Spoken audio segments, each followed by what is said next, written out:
L'Iran n'a pas seulement refusé de négocier avec les États-Unis d'Amérique, mais il a également commencé assez rapidement à restaurer les installations nucléaires qui avaient été frappées la veille par les Américains.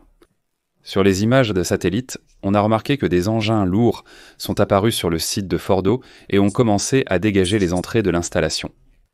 Dans le même temps, l'Iran a officiellement mis fin à sa coopération avec les inspecteurs de l'Agence internationale de l'énergie atomique et a même démonté les caméras qui avaient été installées sur les sites nucléaires pour la surveillance.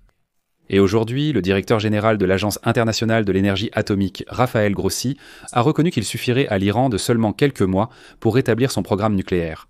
Et personne ne sait encore où s'est passé tout l'uranium enrichi. Et ce ne sont pas là toutes les révélations de l'Agence internationale de l'énergie atomique.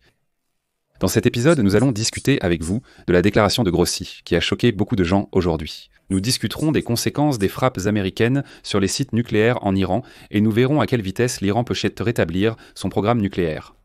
Je m'appelle Alexei Pesci. Aujourd'hui, nous sommes le 29 juin. Passons maintenant à l'ordre du jour. Mais avant de commencer, je vous demande de vous abonner à cette chaîne, de mettre un like, d'écrire n'importe quel commentaire et surtout de vous abonner à ma chaîne Telegram Pesci News. Le lien se trouve dans la description de cette vidéo. Là-bas, nous publions des actualités en temps réel dès qu'elles arrivent. Alors, je vais commencer par une nouvelle concernant la façon dont l'Iran s'empresse de restaurer ses installations nucléaires.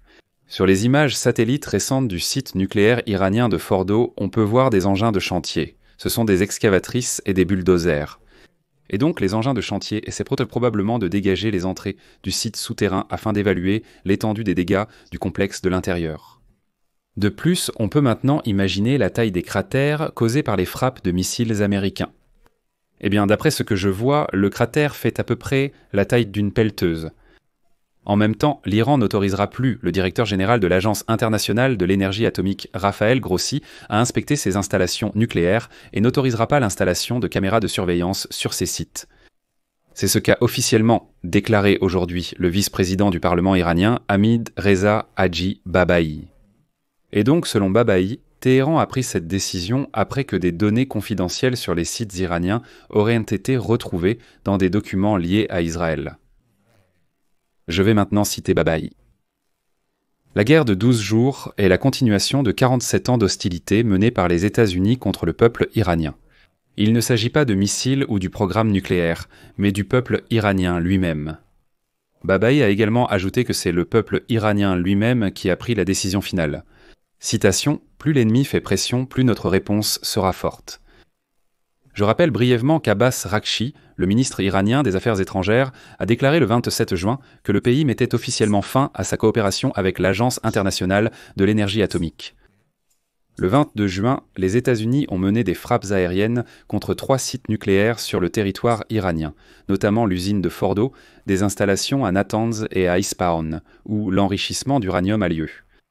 Le président Donald Trump a déjà déclaré à plusieurs reprises la destruction totale de ces cibles, et il a également annoncé un accord entre l'Iran et Israël sur un cessez-le-feu.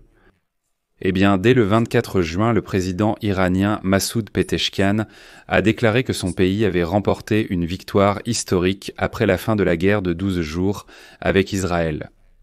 Dans le même temps, le premier ministre israélien Benjamin Netanyahou a également qualifié la fin de la guerre de victoire historique pour son peuple.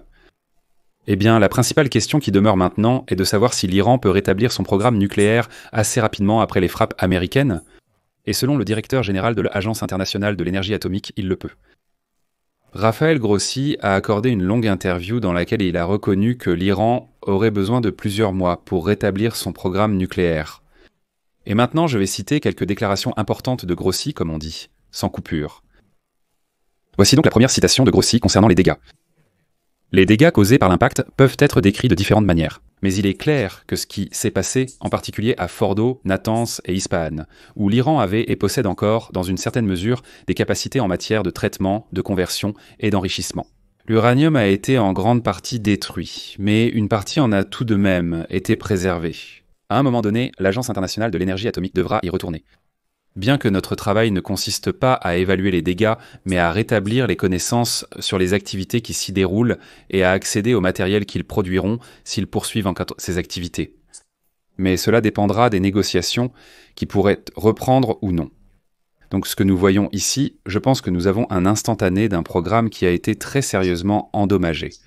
Et maintenant, nous devons nous concentrer sur les prochaines étapes. Ensuite, une autre citation de Raphaël Grossi, sur la façon dont il réagit à la décision du Parlement iranien de mettre fin à la coopération avec l'Agence internationale de l'énergie atomique. Je ne dirais pas que je regarde cela avec intérêt et une certaine inquiétude quant à ce qu'ils ont approuvé. Mais bien sûr, c'est leur loi, c'est leur Parlement. Mais vous savez, il y a ici des conséquences juridiques. Un traité international, bien sûr, a la priorité. Vous ne pouvez pas invoquer une loi interne pour ne pas respecter un traité international. Mais l'Iran ne dit pas cela en ce moment. Je pense que c'est constructif. C'est pourquoi je pense que nous devons approfondir les détails, car le travail devra se poursuivre. Sinon personne n'aura la moindre idée de ce qui se passe en Iran. L'Iran poursuivra son programme nucléaire, dont les contours restent à définir, et je suis sûr qu'il fera partie de ces négociations qui, j'espère, reprendront bientôt. Voici encore une citation de Grossi à propos du fait que l'Iran, apparemment, élargissait un nouveau site nucléaire à Ispahan avant l'attaque d'Israël. Avant le début de la guerre, l'Iran nous a annoncé qu'il disposait d'une nouvelle installation d'enrichissement à Ispahan, et nous avions prévu de nous y rendre le 13 juin pour inspecter ce site. Plus tard, il a été gravement endommagé. Ils peuvent bien sûr protéger leurs installations, mais ils savent que dans les accords que nous avons, il existe une clause, et cela ne concerne pas seulement l'Iran, mais tout autre pays. Si un pays estime à un moment donné que certaines des choses que nous inspectons doivent être protégées, ou quelque chose comme ça, il doit nous le dire, et nous devons aller vérifier. Et puis Grossi a également commenté les rumeurs selon lesquelles l'Iran aurait pu retirer de l'uranium enrichi de ses installations nucléaires avant l'attaque des États-Unis. Et voici sa réponse. Citation.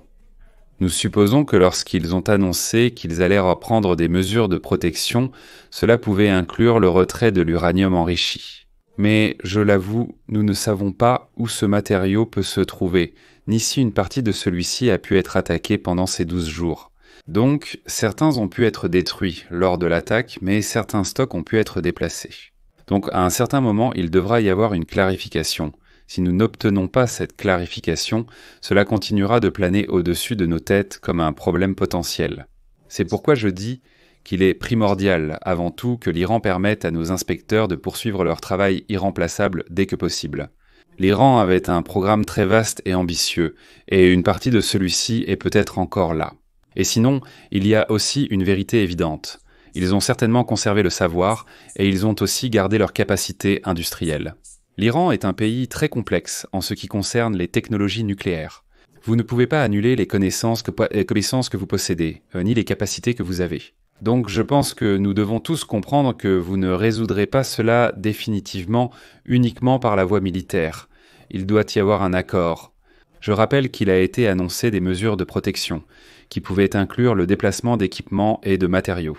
Nous ne savons pas, nous avons vu les mêmes images que le reste du monde de ces camions, et nous ne voulons pas tirer de conclusions hâtives à ce sujet. Mais voici la suite. Gross a déclaré que l'Iran était tout de même proche de la création d'une arme nucléaire. Je cite, « Tout d'abord, il n'avait pas d'arme nucléaire, il faut le dire. » Ce qui nous inquiétait, c'était d'autres choses qui restaient floues. Par exemple, nous avons découvert des traces d'uranium dans certains endroits en Iran qui n'étaient pas des sites nucléaires déclarés habituels. Et pendant des années tournant, nous avons demandé pourquoi nous avions trouvé ces traces d'uranium enrichi dans ces endroits, mais nous n'avons tout simplement pas reçu de réponse fiable. S'il y avait du matériel là-bas, où se trouve ce matériel maintenant ? Donc il pourrait même y en avoir eu plus, nous ne savons pas. Ils peuvent avoir, vous savez, pendant plusieurs mois, je dirais, plusieurs cascades de centrifugeuses en train de tourner et de produire de l'uranium enrichi. Mais comme je l'ai dit, honnêtement, on ne peut pas affirmer que tout a disparu et qu'il n'y a plus rien là-bas. Donc, s'ils le souhaitent, ils pourront recommencer à le faire. Voilà les aveux du directeur général de l'Agence internationale de l'énergie atomique, malgré la déclaration de Donald Trump, selon laquelle tout le programme nucléaire iranien a été complètement détruit. C'est pourquoi, à mon avis, ce n'est que le début. Je vais m'arrêter là pour l'instant. Donnez votre avis et vos conclusions dans les commentaires sous cette vidéo, abonnez-vous à la chaîne, activez la cloche et n'oubliez pas de mettre un like.